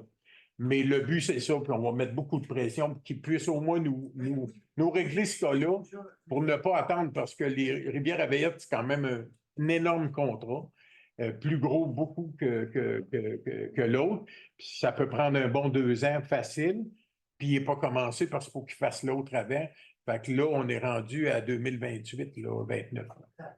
Fait que malheureusement, puis c'est ça. Mais craignez pas, on connaît les ministres, puis on est capable de faire des pressions. Par contre, il y a certains ministères que si on veut faire des pressions, on parle d'environnement, puis de CPTAQ, pas les nommer, puis c'est enregistré, puis je ne suis pas gêné de le dire, mais c'est des ministères qui sont assez intouchables, peut-être pour un paquet de bonnes raisons, là, mais c'est quand même très difficile à faire avancer des dossiers. Puis quand les députés ou les ministres poussent un peu trop, des fois, le dossier, il recule plutôt qu'avancer. Fait que il faut juste, comment je dirais bien quantifier, là, puis bien aligner nos démarches, là, pour être sûr de ne pas frustrer personne là-dedans, mais il faut qu'ils comprennent aussi qu'on n'a plus de terrain, puis on ne peut plus se développer. Fait qu'aussitôt que ça sera fait, ben, on veut que ça... Parce que aussi, c'est que ça bâtit chaque côté. Ils ont donné l'autorisation, puis du jour au lendemain, on tente de faire ça. Effectivement. Il reste 2 terrains. Il reste le mien, puis un autre terrain. Je comprends. Je comprends, c'est suite aux études qu'ils ont fait, là, puis tout ça, puis ils ont dit, écoutez, ce secteur-là, pour ne pas faire peur à personne, là, mais ce secteur-là est le plus problématique. Beaucoup plus que la Rivière-Ravieillettes. Je vous le dis, là, si ça décroche de là, ça ne sera pas beau. Même la Sûreté du Québec est avisée et tout. Donc, on ne veut pas faire peur à personne là-dedans. Il y a des surveillances qui se font. À toutes les 2 semaines, il y a des drones qui passent continuellement pour voir à ces endroits-là s'il y a des risques de décrochage ou quoi que ce soit. Donc, puis nous, la municipalité, on sera informés aussitôt qu'il y a de quoi. Et c'est là qu'on a... C'est enregistré, c'est pas grave. On a un peu pété une fuse, OK? Parce que là, à cause des mulettes, puis j'aime ça, la faune, la flore, tout ça, là, mais il y a des mulettes là, puis il y a des gens qui habitent dans ces maisons-là, puis à cause qu'on n'a pas pu déplacer les mulettes, ben on retarde le projet. Donc, plus on retarde le projet, ils sont venus nous mener des millions déjà qu'on a dans le compte, mais là, ils retardent le projet parce que là, les mulettes sont là. Mais c'est parce que si ça décroche, il y a peut-être des gens qui vont mourir. Puis les mulettes, il n'y en aura plus non plus parce qu'ils vont se faire ramasser. Donc, à quelque part, là, il y a des bouts où j'ai de la misère à suivre. Et si c'est si dangereux que ça, puis qu'on redonne un paquet de millions aux municipalités, puis c'est eux qui nous avisent, puis là, ben, il y a eu la grève des ingénieurs au MTQ, fait qu'on a retardé le projet. Après ça, il y a les mulettes qui ne sont pas déplacées, on retarde le projet. Il y a des gens qui vivent en haut, puis il y a des gens qui passent sur cette rue-là en haut. Fait que ce qu'ils nous disent que c'est tellement à risque de décrocher, ben faisons-le, là. Stabilisation-le. Pour le stabiliser au plus vite, mais c'est ça. Fait qu'on a envoyé la lettre aussi aux gens concernés. Mon autre question, c'est de savoir, je comprends que les gens ont tout avec eux, mais ils brûlent des feuilles durant la journée. C'est Brouillette, on va enlever votre nom sur le mur si vous n'écoutez pas. C'est ça, oui. Oui. Il y en a qui font des feux durant l'été. Oui. Ça, c'est correct, là, mais qui brûlent des feuilles, puis ça fait énormément de fumée. Oui. Puis qu'on reçoit ça chez nous. Là, c'est obligé de fermer les portes. Ben, ça peut devenir une nuisance, dans le fond. Il y a des règlements de nuisance pour ça qui sont applicables, puis il y a aussi le directeur du service incendie. Fait qu'à quelque part, à un moment donné, lui peut intervenir aussi. Mais puis il y a le règlement de nuisance. Là. Mais à quel type, elle est où la ligne entre le fait de... Tu sais, on a tout le camping qui font des feux aussi. Là. Oui, ça, c'est correct. Mais c'est pas parce que c'est correct au camping que c'est pas correct pour un citoyen. Là. Oui, mais c'est parce que les autres ne brûlent pas des feuilles, ils vont brûler du bois. Tandis que l'autre, ils brûlent des feuilles, puis ils brûlent toutes sortes de choses. Okay. Qui fait énormément de fumée. Ben, écoutez, dans ce cas-là, pardon? On a du compost pour ça. Ouais. Oui, effectivement, il devrait mettre ça dans le compost, on améliorerait nos statistiques, je vous dirais. Bravo. Mais effectivement, mais si vous voyez que ça ne fait pas de sens, ben, vous pouvez appeler au bureau municipal, puis il y a quelqu'un qui va aller voir, puis un règlement pour les nuisances, puis il y a des amendes applicables à ça. Effectivement. Merci. Monsieur Maton. Je reviens sur le processus de consultation à la population, toujours dans le dossier éolienne. De quelle façon je pourrais prendre connaissance de ça? Si j'appelle au bureau municipal, est-ce qu'on peut me guider pour savoir où trouver ça? Le processus de consultation, quand on consulte une zone pour changer un règlement de zonage, dites-là. Ben, tantôt, vous parliez Oui, c'est ça. d'un certain pourcentage. C'est ça. Ben, c'est le ministère des Affaires municipales, mais nous, ici, c'est sûr que les règles qu'on a viennent du ministère des Affaires municipales. OK. Alors, comment prendre connaissance de ça? Ben, Vous donnez le site Internet, oui. C'est disponible sur Internet, là, ministère des Affaires municipales. C'est ça. Sur Google, là, même, vous pouvez l'avoir, là, le processus de réglementation, là, mais François peut vous donner le site du ministère, puis suite à ça, ben, ils ont des numéros de téléphone, puis par Internet aussi, ils vont pouvoir vous renseigner. C'est la même chose dans toutes les municipalités. Alors, si je fais une recherche que je ne trouve pas, je peux communiquer avec vous? Cherchez dans le fond direction régionale, ministère des Affaires municipales, vous allez avoir le numéro de téléphone du bureau de Trois-Rivières pour appeler là directement, ils vont tout vous donner. Ils vont vous donner le nom des articles et tout. Nous, on s'en sert plus quand ça nous arrive, là, qu'on a un zonage à modifier. Sinon, à gauche, dans l'onglet, il y a un paquet de menus déroulants qui sont à gauche de votre écran. C'est un des derniers en bas. Là. Mais n'hésitez pas, là, si vous ne trouvez pas, François va vous... Vous me rappelez le nom du ministère? Ministère des Affaires municipales. Merci. Ouais. Et selon le document que monsieur nous a remis, là, il en est question dans le document aux articles à partir de 515 articles. 515 jusqu'à 550, 60. Vous allez voir, il y a des règlements. C'est-tu bon, ce règlement, ce document-là? Là, je dis selon ce que les documents que M. Baudouin nous a remis. Facilite la recherche de monsieur. C'est ça, effectivement. Là. Mais consulter le ministère des Affaires municipales, c'est effectivement, c'est eux qui ont ça. Moi, j'aurais une autre question. Oui, j'aurais une autre question. Dans des municipalités, il y a des municipalités qui ont chargé 150 $ à des groupes de citoyens qui voulaient tenir des réunions d'information sur les éoliennes. Et dans d'autres municipalités, ça s'est fait gratuitement. Est-ce qu'on peut avoir accès à la salle municipale de Sainte-Geneviève gratuitement pour tenir une assemblée d'information? Et si on donne la gratuité pour le groupe de gens, puis on s'entend que c'est les mêmes panélistes qui sont là, puis qui ont été à Saint-Prosper, à Saint-Stan et un peu partout. Ben, on se doute que, mais c'est correct. Mais on se doute que, par contre, il faudrait offrir la même gratuité au projet de TES Canada aussi. Il faut être équitable. Et là, ben, on verra en discussion avec le conseil, parce que c'est fait par règlement, la tarification. Puis si ce n'est pas un organisme à but non lucratif ou quoi de même, ben oui, il y a des frais de 150 $ qui s'appliquent là-dessus, mais qui s'appliqueraient aussi pour TES Canada. Ça nous coûterait moins cher. Non, c'est sûr que TES ont peut-être plus de moyens.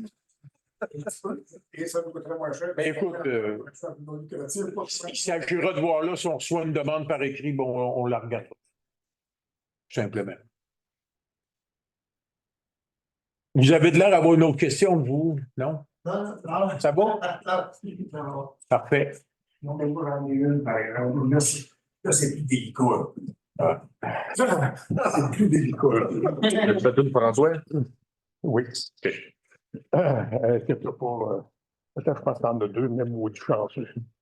Ou les mêmes qui vont juste être là, j'en ai une. Merci. Ben oui, écoute, t'es écrit là-dedans. En fait, ma question au conseil municipal, c'est de voir s'il y a possibilité de modifier le règlement sur le code d'éthique et de déontologie des élus et des personnels. Alors, dans la lettre que je viens de vous remettre chacun copie, j'écris ceci. J'ai lu attentivement le code d'éthique des employés et celui des élus. J'aimerais suggérer que dans ces deux codes, la valeur relative au respect des citoyens à l'article 3 du Code des élus et à l'article 4 du Code des employés soit soulignée par un article spécifique et qu'il soit prévu un mécanisme de plainte de la part des citoyens. Je vous adresse ce message à titre personnel, à titre de citoyen, et non pas en tant que président de l'Assemblée de la Fabrique paroissiale. Je ne vous cacherai pas qu'à mon avis, l'arrogance et le mépris manifestés à mon égard et à l'égard du conseil de fabrique, tant par certains membres du conseil municipal que par certains employés, est en train de dépasser certaines bornes acceptables. Ça a toute l'apparence d'un manquement à ces deux codes d'éthique, voire à de l'intimidation et à de la diffamation. À la fabrique, nous sommes des bénévoles qui ne demandons qu'à être considérés comme des partenaires par la municipalité et non comme des fauteurs de troubles. Je n'ai rien dit après la réunion du conseil municipal du 4 avril 2022, alors que la fabrique faisait l'objet d'insultes. Mais là, vous n'êtes pas en train de nous... Monsieur Beaudoin. 15 août 2022, alors que... Monsieur Beaudoin, si vous êtes pour nous lire ça au complet, on arrête ça là. On ne lira pas ça au complet. Vous avez, pendant 12 minutes au mois de juin, procédé à des propos inappropriés contre la fabrique. Je prends juste 4 minutes pour être capable de... Non, mais ce que je veux vous expliquer, est-ce qu'on peut avoir la chance d'en prendre connaissance avant? Non. Vous venez de nous le remettre, là, OK? Je vous l'ai dit au début, c'est une période de questions, point. Et là, on va en prendre connaissance au complet, puis on va vous répondre là-dessus. Mais là, je comprends stratégique, c'est que vous voulez pas... Non, pas du tout. Vous ne voulez pas que les gens entendent la réplique que la fabrique fait à la municipalité. Mais pas du tout.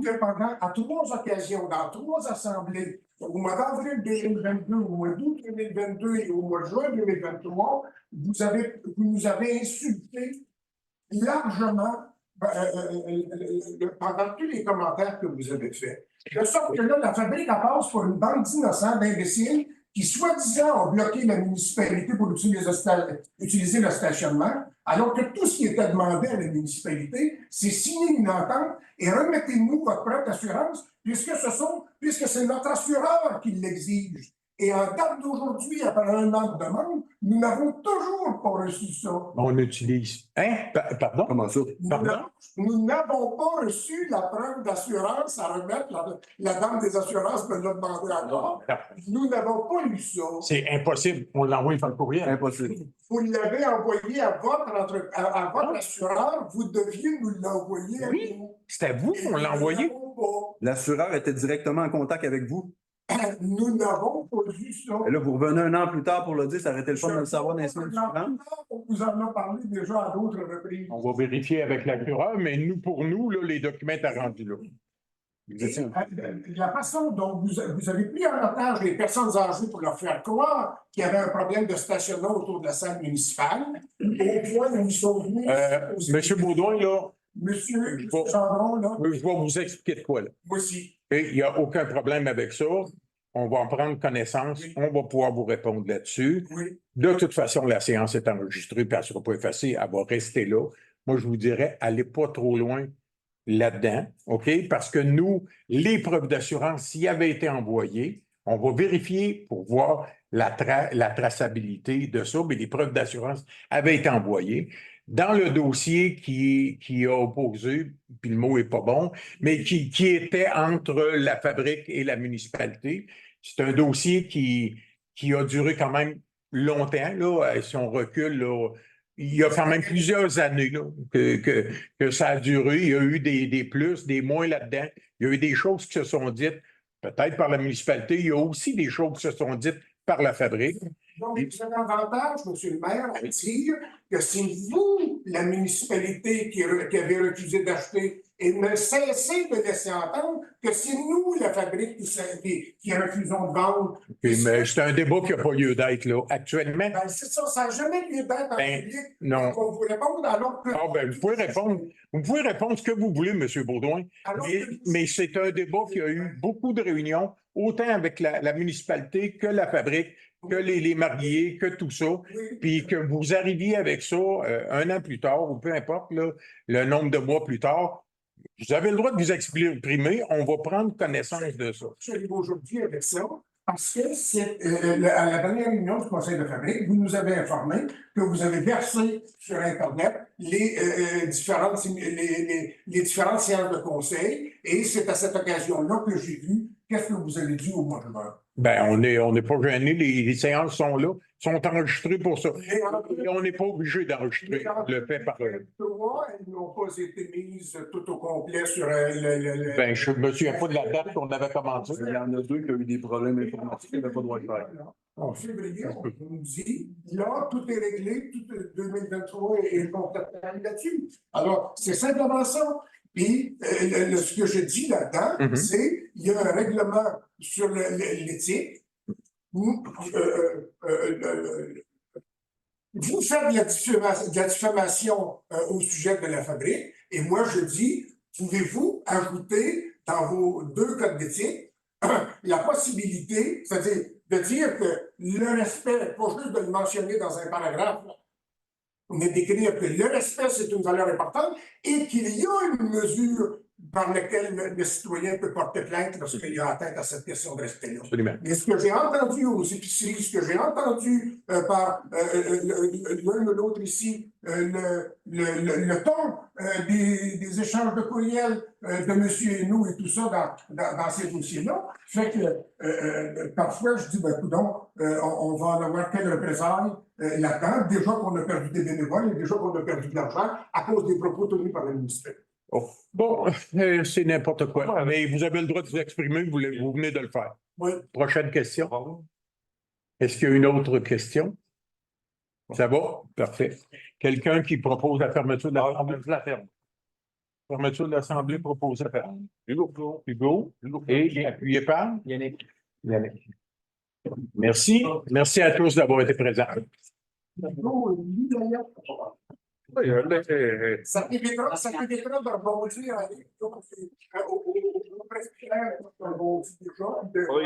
Bon, M. Baudouin, ça va. On va vous demander de quitter, merci. La réunion est terminée. Non, la réunion est terminée. Alors, ben moi, mon Dieu, là, ah ouais. Non, mais dis-le, Hugo, parce que